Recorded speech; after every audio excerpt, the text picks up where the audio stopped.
I wasted nearly 40 years trying to be understood by people who never wanted to understand me. I'm 78 years old now, and these days the house is quiet enough that I can hear the old refrigerator humming from the kitchen while I sit in my chair by the window. Funny thing is, when you're younger, silence feels uncomfortable. You try to fill it with words, explanations, arguments, defenses. But when you get old enough, silence starts feeling honest. Most evenings I sit here with a cup of coffee. I probably shouldn't still be drinking this late, and I think about how much of my life I spent trying to explain myself to people, trying to make them see my intentions, trying to convince them I wasn't the man they thought I was. And the harder I tried, the worse things seemed to get. Back then, I thought misunderstandings were problems you could solve if you just talked long enough. I thought if I stayed calm enough, explained clearly enough, repeated myself carefully enough, eventually people would say, "Oh, now I understand what you meant." But life doesn't really work that way. I remember my wife telling me that years ago, standing in our kitchen after one of our arguments. She had her arms crossed, tired look in her eyes, and she said, "John, not everything needs a defense. Sometimes you make things heavier than they already are." At the time, I thought she was being unfair. I thought, how can I not defend myself when people keep getting me wrong? What I didn't understand back then was that I wasn't really defending myself anymore. I was defending the version of me I desperately wanted people to see. There's a difference. I was never a loud man. Even at work, I mostly kept to myself. I worked maintenance for almost 30 years at a manufacturing plant outside Columbus. Showed up early, stayed late. Didn't gossip much. Didn't complain much either. But quiet men get misunderstood too. Some people thought I was cold because I didn't talk constantly. Others thought I was angry because I looked serious when I was concentrating. I can't count how many times someone asked me, "You all right?" just because I was sitting there thinking quietly. And every single time, I felt this need to explain myself. "No, I'm fine. No, I'm not upset. That's not what I meant. You took that the wrong way." It gets exhausting after enough years, especially at home. My son once told me something I still think about almost every week. He was already grown by then, probably in his 40s, standing in my driveway after Thanksgiving dinner. We'd argued inside the house about something stupid. I don't even remember what started it. Politics, maybe. Money. Family. At some point, those arguments all start sounding the same. I remember following him outside because I couldn't stand the idea of him leaving angry. I kept talking while he loaded leftovers into the back seat of his car. "That's not what I was trying to say. You're twisting my words. You know I didn't mean it like that." And then he looked at me with this tired expression I'd seen on my wife's face years earlier. He said, "Dad, you always need people to see you as the good guy." That one stayed with me. Because the truth is, I did. Not because I thought I was perfect. Lord knows I wasn't. I could be stubborn. Sharp with my words sometimes. Proud in ways that hurt people. But deep down, I always wanted people to understand my intentions. I wanted credit for what was in my heart, even when my actions came out wrong. And when people saw me differently, it ate at me. I'd replay conversations in my head while lying in bed at night. I'd think about better ways I could have explained myself. Better words. Better timing. Another phone call. Another apology. Another attempt to fix the misunderstanding. It felt like carrying a heavy toolbox everywhere I went, always trying to repair something invisible. The older I got, the more tired I became. Not physically. I mean emotionally tired. Tired of defending myself. Tired of correcting people. Tired of trying to control how others saw me. And somewhere along the way, I started noticing something painful.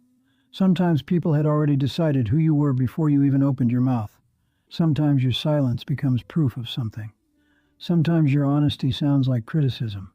Sometimes your boundaries feel like rejection to somebody else. And no explanation changes that. A few years after my wife passed, I found one of her old notes tucked inside a cookbook in the kitchen drawer. Just a grocery list mostly. Milk, bread, soup, coffee filters. But at the bottom she'd written something in her rushed little handwriting. "You don't have to explain your heart to people who are committed to misunderstanding it." I must have stood there holding that piece of paper for 10 minutes. And that was the moment I realized some people never wanted to understand me in the first place. The hard part was accepting that my own son might have been one of them. Not because he was cruel. He wasn't. He was a good man in a lot of ways. Worked hard. Took care of his family.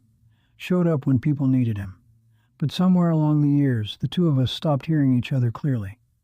Every conversation felt like we were standing on opposite sides of thick glass, both talking, neither one really understanding what the other meant. And truthfully, I don't think it happened all at once. I think it happened slowly, quietly, the way most painful things happen in families. I grew up in a house where men didn't talk much about feelings. My father believed love looked like providing, keeping food on the table, paying bills on time, fixing things around the house. He rarely hugged us, rarely apologized, rarely explained himself either, and I became more like him than I ever intended to. When my son was little, I thought being a good father meant preparing him for a hard world. I pushed him, corrected him constantly, told him to toughen up. If he got upset, I'd tell him life didn't care about feelings. At the time, I thought I was helping him.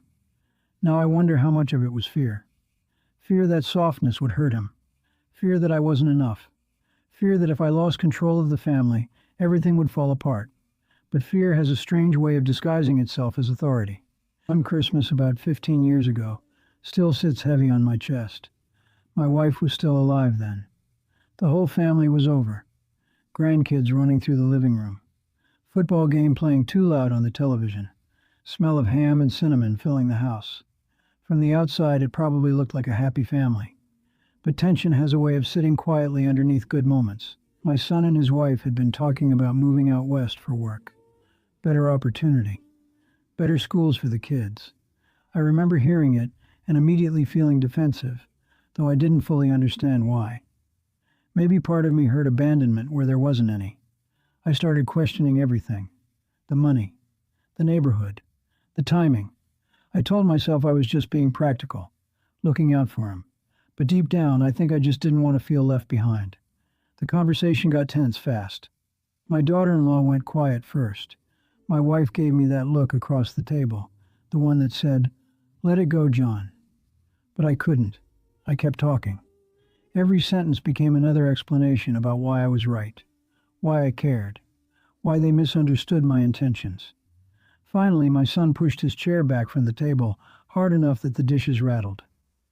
"You always do this," he said. I remember the room going still. The grandkids stopped talking. Even the television suddenly sounded distant. "I'm trying to help you," I told him. "No," he said quietly. "You're trying to control everything." That word hit me like a punch. Control. I started defending myself immediately, talking louder, faster, explaining all the sacrifices I'd made for the family, all the years I worked overtime, all the things I'd done out of love.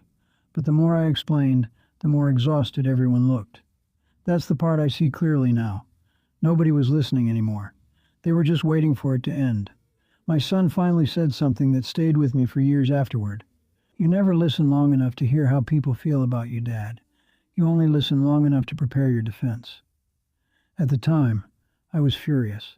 I remember standing alone in the kitchen after everyone left, replaying the argument over and over in my head, thinking about what I should have said differently, thinking how unfair he'd been. But underneath the anger was something else, shame. Not because I believed I was a terrible man, but because part of me knew he wasn't completely wrong. I did love my family. I loved them deeply.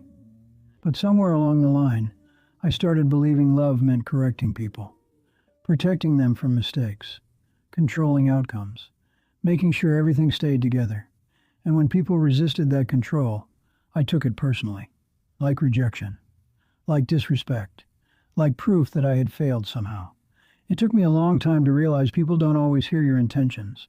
They hear your tone, your history, your patterns, your anger, your silence. My son wasn't hearing "I love you" anymore. He was hearing judgment, disappointment, pressure. And the painful truth is, both of us were carrying old wounds into every conversation without realizing it. I saw criticism where there was honesty. He saw control where there was fear. Neither of us knew how to meet in the middle. For the first time in my life, I stopped trying to explain myself. At first, it didn't feel like peace. It felt strange. Like I had forgotten how to respond properly, in conversations I used to jump into immediately. Someone would say something sharp, something I would have normally corrected or defended myself against, and I would just sit there quietly, letting it pass. Not because I didn't care, but because I was tired of turning every moment into a courtroom where I had to prove my intentions. I noticed something small in the weeks that followed.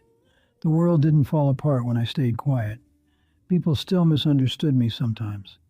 My son still had opinions about me that I didn't agree with.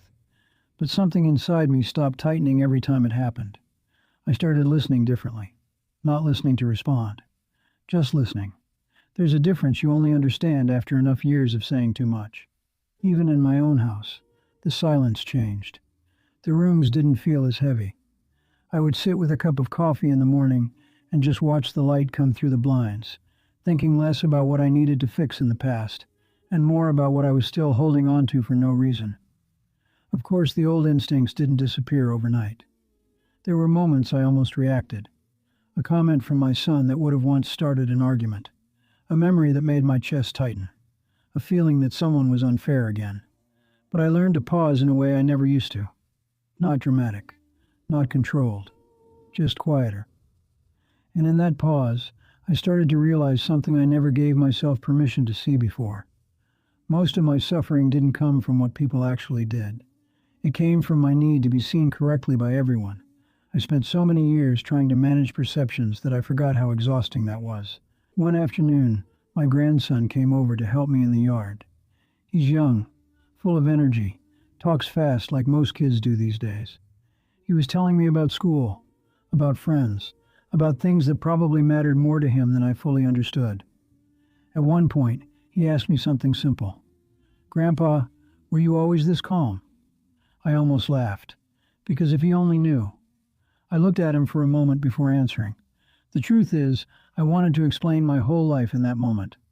All the mistakes, all the arguments, all the years I spent trying to be understood. But instead, I just said no, I wasn't.